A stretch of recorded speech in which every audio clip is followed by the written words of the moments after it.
Hello, educators. My name is Tanya with Side by Side Educational Consulting, and it's time for Quick Tip Tuesday. Thanks for joining me. Today's quick tip centers on this key term in academics called retrieval practice. So let's start with what it is first. Retrieval practice essentially is the process of causing students to recall information that they've previously learned after a particular amount of time has passed.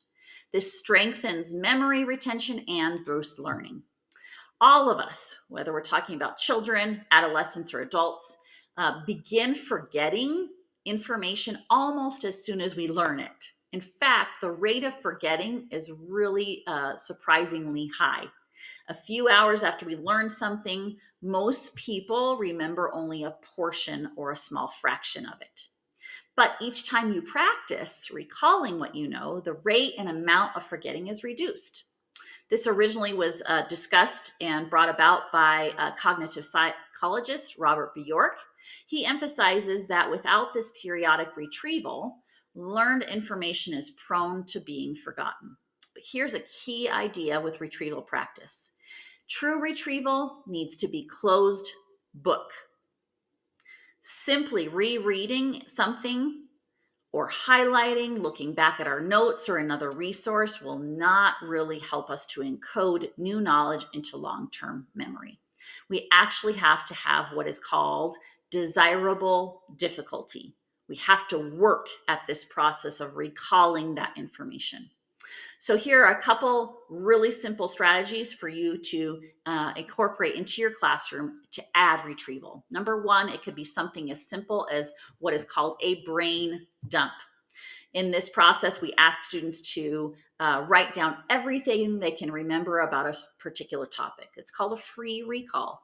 But what we could also do is incorporate that brain dump with the sharing out or an explanation. So that might be a think, ink, pair, share. So they recall that information, they write it down, then they partner up with a classmate, share that out. The explanation of those concepts in their own words really helps to promote deeper understanding, but it also helps to reveal not only to the student, but to the teacher, those knowledge gaps. That's really, really important. Another strategy that you could start to incorporate is just a simple low stakes quiz. Low stakes being the key part of that. So something simple like you're providing a question or a prompt to students, they write it down on a whiteboard, and then they lift up the whiteboard and show you the response. You could also use a digital tool for a quiz or even a paper-based quiz, but students have to know that it's low stakes.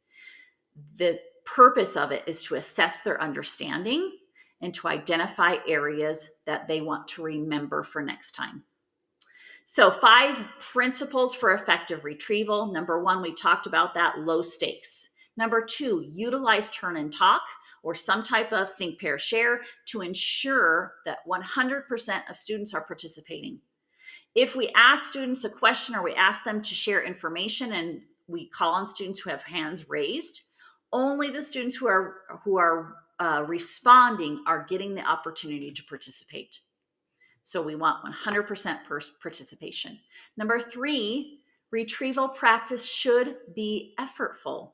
Seems unusual, but it's true.